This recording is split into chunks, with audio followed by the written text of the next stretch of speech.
The Senate will consider on Thursday this week, and most likely the 1st of July. So it's going to be historic if they're able to pass the petroleum industry bill. We've been held waiting for many years. Today, the president of the Senate, Ahmad Lawan, disclosed that after the chairman of the panel submitted the committee's report, he says, quote, "We will be considering the report on Thursday. We have today, which is Tuesday, tomorrow, Wednesday, and Thursday to look at the report so that when we consider it, we'll be doing so on the basis of what we have been able to read from this very important report." So the report comes after 5 months after the public hearing on the bill. The report will be considered on another legislative day. So we are down now to the final 72 hours, as it were, to Nigeria's PIB. Now, let's talk about one of the world's largest card issuer, MasterCard, a few days ago released a new SME confidence index for Middle East and Africa. That inaugural research report shows that 81% of SMEs in Nigeria are optimistic about the next 12 months, compared to the regional average of 74% in sub-Saharan Africa. The MasterCard report comes just as Nigeria hosted the 4th edition of the annual MSMEs Conference Exhibition and Awards, which ended at the weekend. But with several policies, initiatives, and funding windows being thrown at the MSMEs, why is this economic subset still at near infancy level in the country? Welcome my guest for this two-part discussion, Taiwo Oyedele, Fiscal Policy Partner and Africa Tax Leader at PwC Nigeria. A good evening to you. Welcome to the program. Thank you, Bosin. Good evening. We're just showing a little bit of the footage of that particular 2021 edition of the annual MSMEs Exhibition and Awards. The Vice President said the weekend that the government is encouraged by the resilience and innovation of young Nigerians. How do you respond?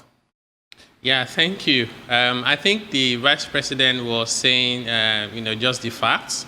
So I think this is known to everyone that Nigerians are resilient. And I also like the finding from the MasterCard report around Nigerians are also optimistic.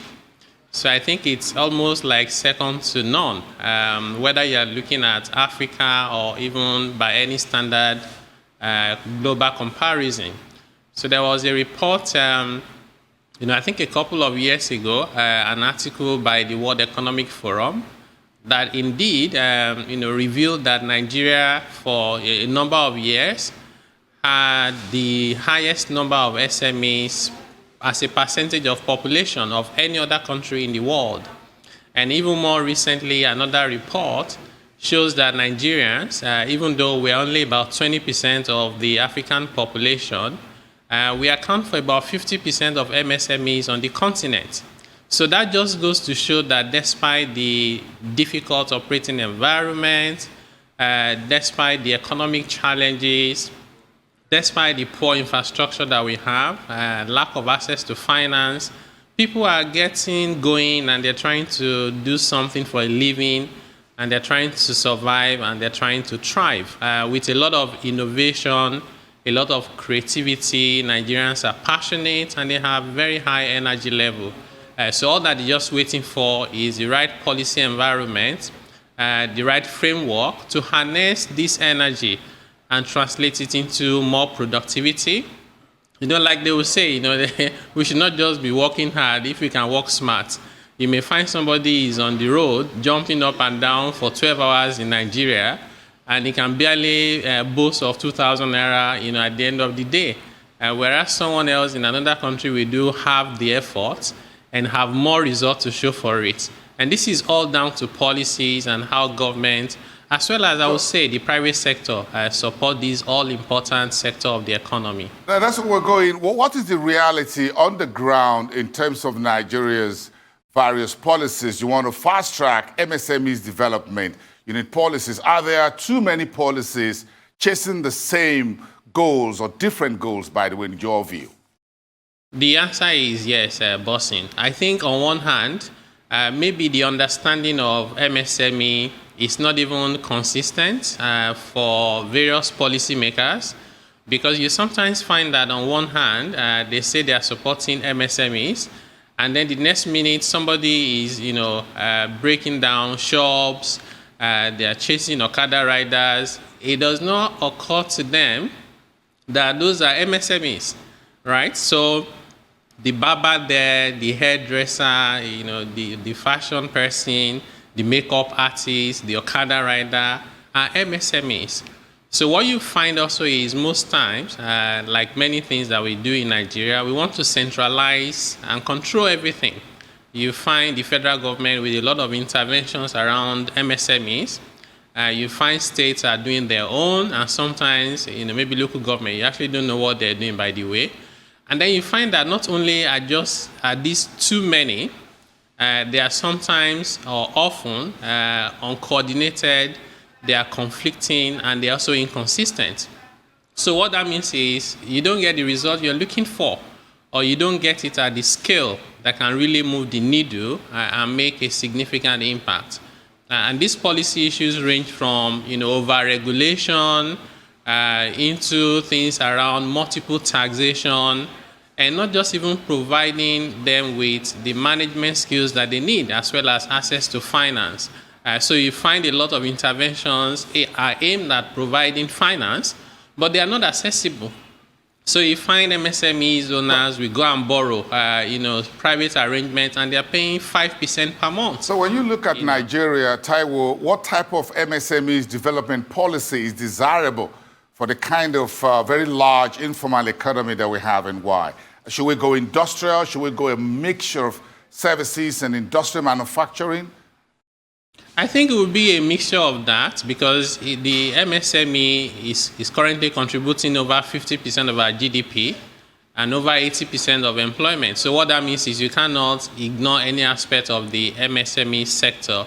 But I would say, since we don't have unlimited resources, maybe government needs to prioritize intentionally the aspect of MSME businesses that are labor intensive, given that our unemployment rates are at, I'll call it scary points, where, at some point we'll not be able to sleep with our two eyes closed.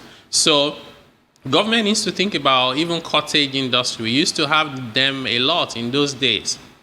How about cooperatives? When I was growing up, cooperatives were doing a lot of things around, local government, towns. I was in Kigali before coronavirus, and I saw cooperatives were awarded contracts to clean the road, and they were being paid. And those are families that were being employed. Some of them use those, funds that they raise to send their kids to school. So I think it has to be a blended strategy. A blended strategy. But let's chat to the role of the subnationals. You're just talking about local governments there. What are the alternative funding windows as well that we could bring to the table? Stand by, Taiwo Oyedele, and stand by, everyone. We'll be right back into it.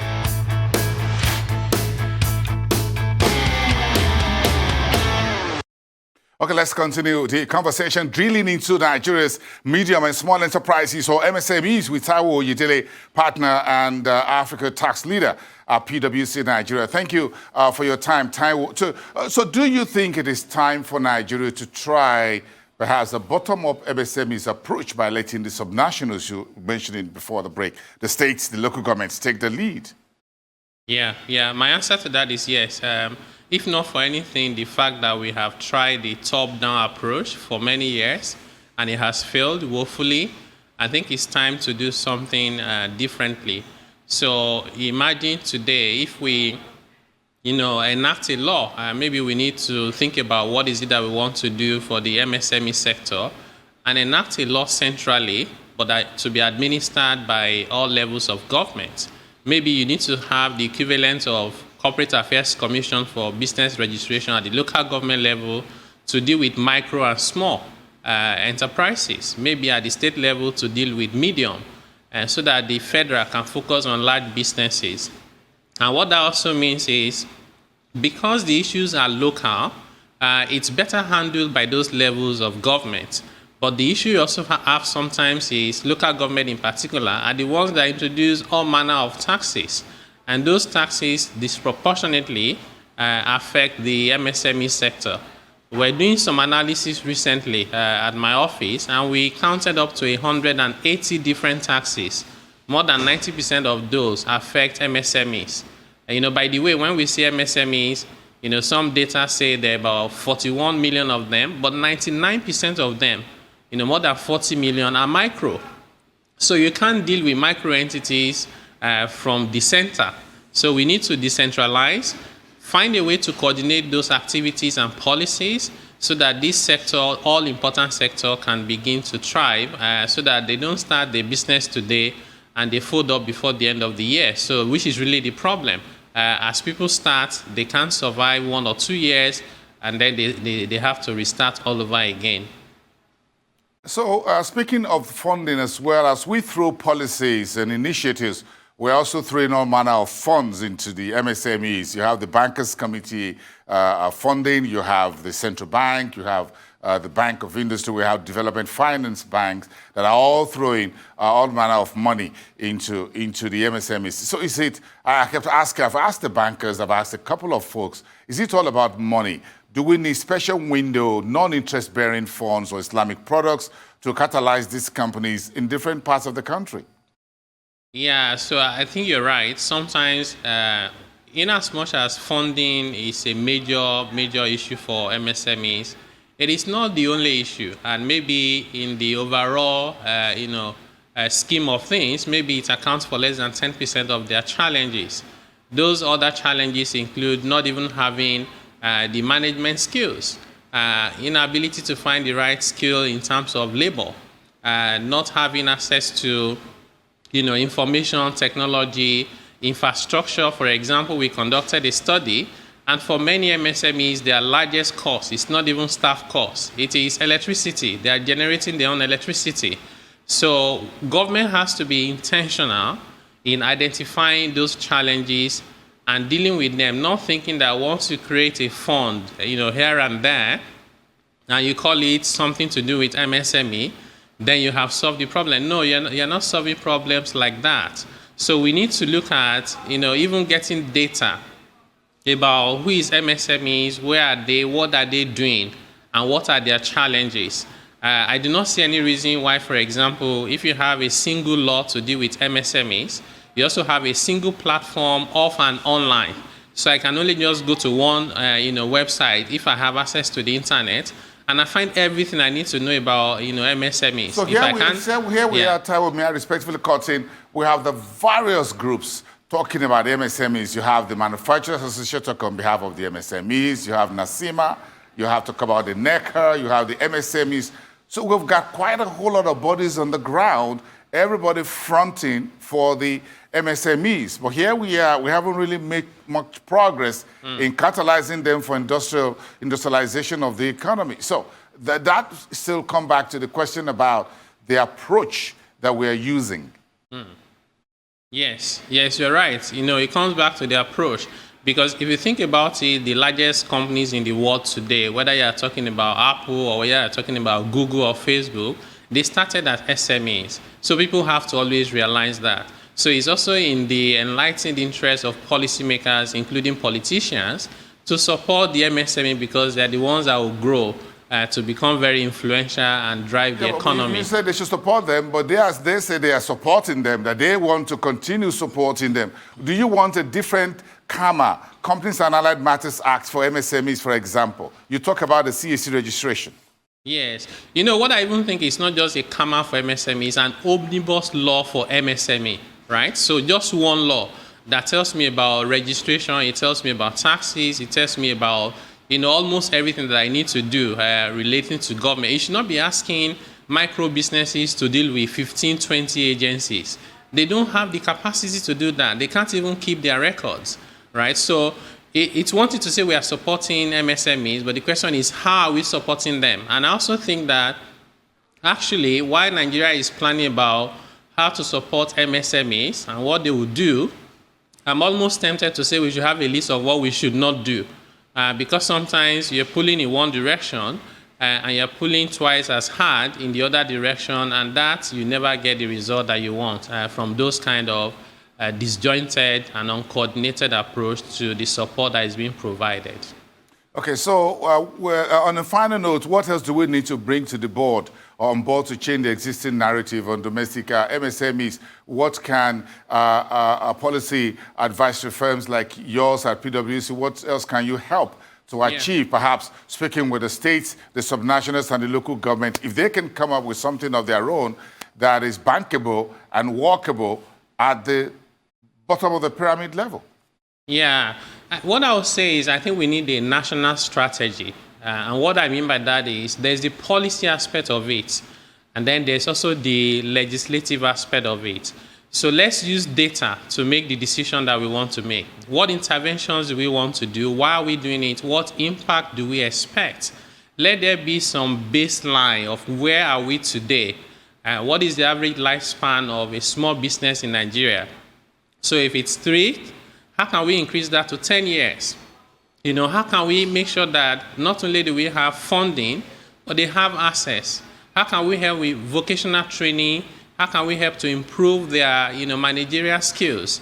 And like you said, I think this is not something for only government to do. It would also require the private sector, and I even expect the education sector. Universities should be doing research because we can't just copy and paste from other countries. Our situations are different and peculiar.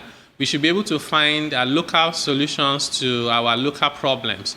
So that national strategy about what we do in terms of policy, what we will not do, and a law to simplify everything for MSMEs, and indeed to track progress that we are making, I think is the right way to go. I think it's the right way to go as well.